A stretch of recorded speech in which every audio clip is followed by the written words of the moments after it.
Greetings loyal subscribers and honoured guests. Welcome to the 4th episode of Covermount Chaos Zzapped, the next generation. This is where we take a look at all the goodies that come with the relaunched Zzap magazine, which is up to issue 5 now and still going strong.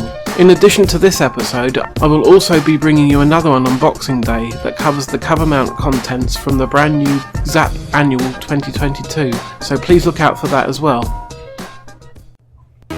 We kick things off this time with a playable demo of an upcoming puzzle game called Brain Break. The name is apt indeed because it wasn't very long at all before the game started making my brain ache from overexertion. For some reason I found level 000 harder than the ones that followed it, but knowing me I was probably overlooking something quite obvious.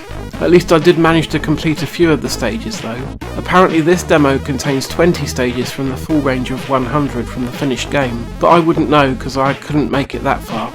The idea behind the game is to slide the different shapes around and try and replicate the pattern shown on the right hand side.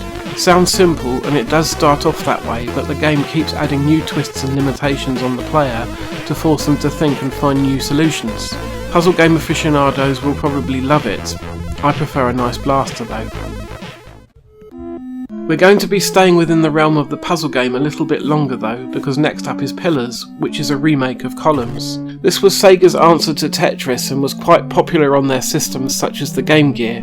While this is a very solid attempt to recreate that title with nice responsive controls and clear visuals, the problem for me is that I never really found Columns all that exciting to begin with. Having said that, I did play this one for quite a while until I got a bit bored and lost on purpose.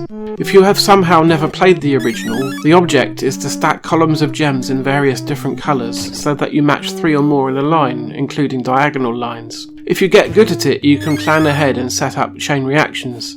Unfortunately, Columns just doesn't have the same hook or lasting appeal as Tetris does, but this is worth loading up and giving a try, at the very least. The third game this issue is much more my sort of thing and is a C64 remake of an Atari 2600 title called Sequest. The objective is to guide your little yellow submarine around the screen and rescue swimmers by collecting them and then taking them to the surface. Once you have met a certain quota of swimmers, you can proceed to the next screen, where things have got slightly more fast and chaotic. There is hostile sea life and other submarines out to do you harm, but you can blast them with your harpoons.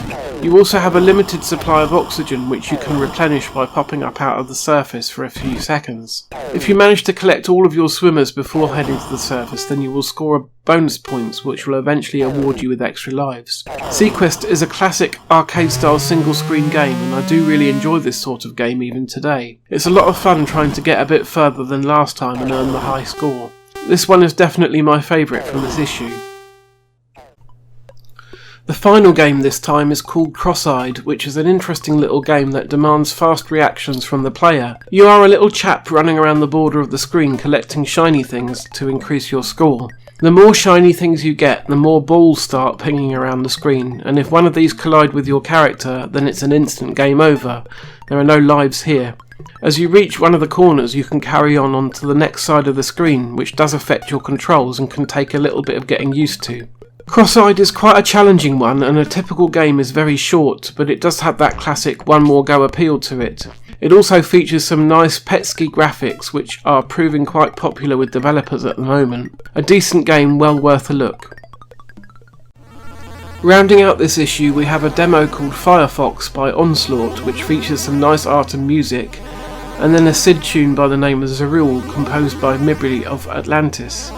All in all, this is a very nice collection of bits and bobs, which is worth it for Sequest alone in my opinion.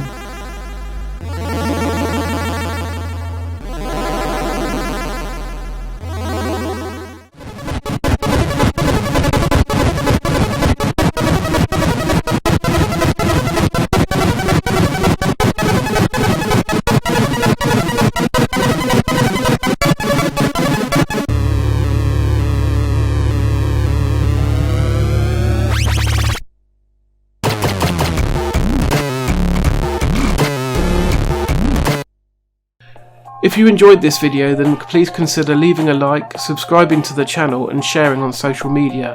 That's all I have for you this time. Don't forget that I will be releasing the annual episode on Boxing Day. In the meantime, take care.